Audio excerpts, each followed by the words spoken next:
வணக்கம். 2026 சட்டமன்ற தேர்தல் தமிழ்நாடுல சூடு பிடித்திருக்கிற இந்த நேரத்துல திருவிழாவா மாறி இருக்குது. அப்படிதானா? தமிழ்நாடு தேர்தல் வந்து 2026 சட்டமன்ற தேர்தல் வந்து ஒரு திருவிழா கோலம் தான் எடுத்திருக்கு. ரொம்ப வேகமா போயிட்டு இருக்குது. ஒவ்வொரு கட்சியில இருந்து மாத்தி மாத்தி அறிக்கையில கொடுத்துட்டு இருக்கிறாங்க. அந்த வகையில இப்போ எடப்பாடியார் அவர் வந்து திரும்ப மறுபடியும் ஒரு 5 தேர்தல் வாக்குறுதிகளை கொடுத்திருக்கிறாரு. ஒரு 10 நாளைக்கு முன்னாடி தான் ஒரு 5 வாக்குறுதியை கொடுத்திருந்தார். என்னன்னா, பெண்களுக்கு வந்து குடும்பத்தில் இருக்க எல்லா பெண்களுக்கும் 1000 ரூபாய் இப்போ கொடுத்துட்டு இருக்காங்க இல்லையா? டிஎம்கேல இருந்து நாங்க வந்து 2000 கொடுத்துருவோம் அப்படின்னு சொல்லியிருந்தாரு. அப்புறம் பெண்களுக்கு மட்டும் நகர பேருந்துகள்ல வந்து இலவசமா பயணிக்கலாம் அப்படின்னு டிஎம்கே சொல்லியிருந்தது இல்லையா? அவரு என்ன சொல்லியிருந்தாருன்னா, நாங்க ஆட்சிக்கு வந்துட்டாக்கி ஆண்களுக்கும் இலவச பேருந்து அப்படின்னு சொல்லி வார்த்தைகளை அள்ளி கொட்டியிருந்தாங்க இல்லையா? இப்போ மறுபடியும் ஒரு 5 வாக்குறுதியை கொடுத்துருக்குறாங்க. இந்த 5 திட்டங்கள் என்னன்னு வரிசையா படிக்கிறேன், கேளுங்க. முதியோர் உள்ளிட்டோருக்கான ஓய்வூதியங்கள் 2000 வழங்கப்படும் அப்படின்னு சொல்லியிருக்கிறாரு. மேலும் கணவனால் கைவிடப்பட்ட விதவைகள், மாற்றுத்திறனாளர்களுக்கு மற்றும் 3ஆம் பாலினத்தவருக்கு சமூக பாதுகாப்பு ஓய்வூதியம் 1200 இப்போ கொடுத்துட்டு இருக்காங்க இல்லையா? இந்த 1200 வந்து 2000 உயர்த்தப்படும் ஏடிஎம்கே ஆட்சிக்கு வந்தா அப்படின்னு சொல்லியிருக்கிறாப்ல. அப்புறம் 2வது, மாணவர்களுடைய கல்வி கடன் முற்றிலுமாக தள்ளுபடி செய்யப்படும் அப்படின்னு சொல்லியிருக்கிறாப்ல எடப்பாடியார் அவர்கள். 3வதாட்டு என்ன சொல்றாருன்னா, வாழ்வாதார உதவியாக குடும்ப அட்டைதாரர்களுக்கு ஆண்டுக்கு 3 கேஸ் சிலிண்டர் வழங்கப்படும் அப்படின்னு சொல்லியிருக்கிறாப்ல. அப்புறம் 4வது என்ன சொல்லியிருக்கிறாருன்னா, தமிழக வீர விளையாட்டான ஜல்லிக்கட்டு இருக்கு இல்லையா? இந்த ஜல்லிக்கட்டுல மாடு முட்டி இறந்து போனாங்கன்னா அந்த வீரர்களுடைய குடும்பத்துக்கு 10 லட்சம் ரூபாய் வழங்கப்படும் அப்படின்னு சொல்லியிருக்கிறாப்ல எடப்பாடியார். அது போக மாடு முட்டி காயமடைந்தவர்களுக்கு மருத்துவ உதவி தொகையாக 2 லட்சம் ரூபாய் வழங்கப்படும் அப்படின்னு எடப்பாடியார் அவர்கள் சொல்லியிருக்கிறாங்க. ஏடிஎம்கே ஆட்சி வந்துனா திரும்ப என்ன சொல்லியிருக்கிறாரு அப்படின்னா, ஜல்லிக்கட்டு போட்டியில இப்போ வந்து ஜல்லிக்கட்டு போட்டி நடைபெறுவதற்கு ஆன்லைன்ல அந்த பதிவு செய்யணும் அப்படின்னு ஒரு சிஸ்டம் இருக்கு இல்லையா? அந்த சிஸ்டத்தை நாங்க நிறுத்திடுவோம், பழைய நடைமுறையை கொண்டு வருவோம் அப்படின்னு சொல்லியிருக்கிறாப்ல. அப்புறம் அரசு வழங்கக்கூடிய இடங்கள்ல, அரசாணை பிறப்பிக்கப்பட்ட இடங்கள்ல ஜல்லிக்கட்டு போட்டிகளை நடத்தினா 5 லட்சம் ரூபாய் வரைக்கும் மானியம் தருவோம் அப்படின்னு சொல்லி கொடுக்கப்படும் ஏடிஎம்கே ஆட்சி அமைஞ்சினா அப்படின்னு சொல்லியிருக்கிறாப்ல. 5வதா என்ன சொல்லியிருக்கிறார் அப்படின்னா, சிறுபான்மை வகுப்பு மகளிர் சுய உதவி குழு கடன் இருக்கும் இல்லையா? அந்த கடனை வந்து நாங்க தள்ளுபடி பண்ணுவோம் அப்படின்னு சொல்லியிருக்கிறாரு.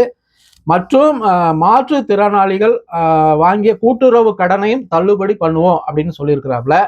இப்படி 5 திட்டங்கள் 2026 தேர்தலில் நீங்க வந்து தமிழ்நாட்டு மக்கள் அதிமுகவை ஜெயிக்க வச்சா, எடப்பாடி பழனிசாமி அவர்களை முதலமைச்சராக ஆக்குனா இந்த 5 திட்டத்தை நாங்க நிறைவேற்றுவோம். இதற்கு முன்னாடி சொல்லியிருந்த 5 திட்டம், இது இப்போ ஒரு 5 திட்டம், மொத்தம் 10 திட்டத்தை நாங்க வந்து கொடுத்துருக்குறோம். இதையெல்லாம் நாங்க வந்து நிறைவேற்றுவோம், அதனால எங்களை முதலமைச்சரா ஆக்குங்க அப்படி சொல்லி எடப்பாடியார் அவர்கள் வந்து இன்னைக்கு பேசியிருக்கிறாப்ல.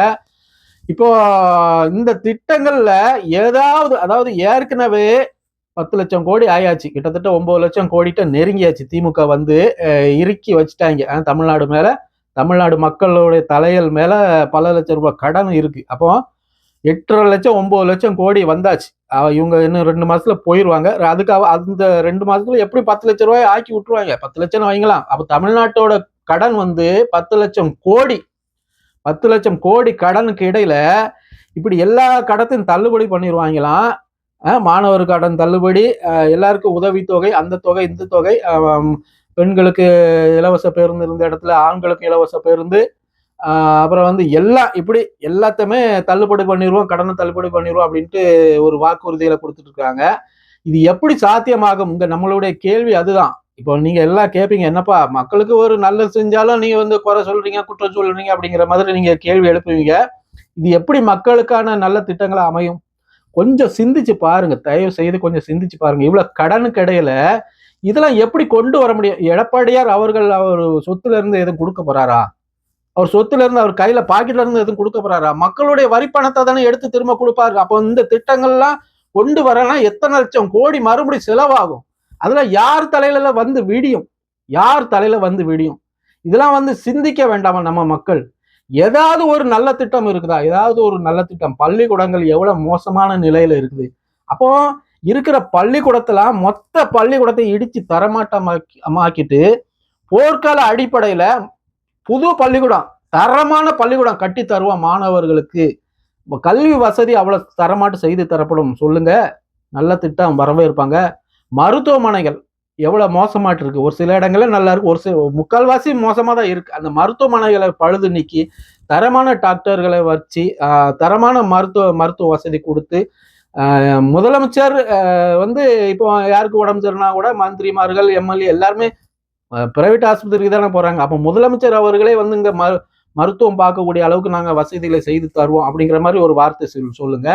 அந்த விதத்துல நீங்க ஒரு கடனை வாங்குங்க, நல்ல விஷயமா இருக்கும். அதை விட்டுட்டு அவசியம் இல்லாம பஸ்ல போறது ஃப்ரீ,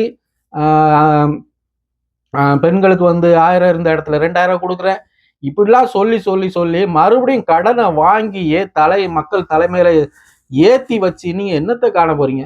இதெல்லாம் அப்போ இன்னும் மக்களுக்கு வந்து கெடுதல் தான் நீங்க பண்ணிட்டு இருக்கீங்க. கெடுதல் தான் பண்ணுவோம் நாங்க அப்படிங்கிற மாதிரி ஒரு திட்டத்தை தான் வந்து திரும்ப திரும்ப கொண்டு வாரீங்க.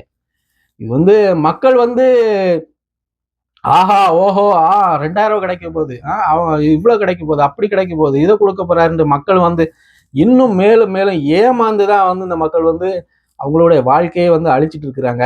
நீங்க கொஞ்சம் சிந்திங்க, இந்த பணத்தை எங்க இருந்து எடுப்பார்கள், இந்த கேள்வியை நீங்க எழுப்புங்களேன். மக்கள் இவ்வளவு திட்டங்களை அவங்க செய்வேன் அப்படின்னு சொல்லியிருக்காங்க இல்லையா, இந்த பணத்தை ஸ்கூட்டி கொடுப்பேன், எவ்வளவு 30 லட்சம் ரூபா வரைக்கும் நம்ம மானியம் கொடுப்பேன்னு சொல்லியிருக்கிறாரு இல்லையா, 30,000 வரைக்கும் ஸ்கூட்டி வாங்குறதுக்கு 30,000 வரைக்கும் மானியம் கொடுப்பேன்னு சொல்லியிருக்கிறாரு. இந்த பணம்லாம் எங்க இருந்து எங்க இருந்து எடுப்பீங்க, அந்த கேள்வி எழுப்புங்க.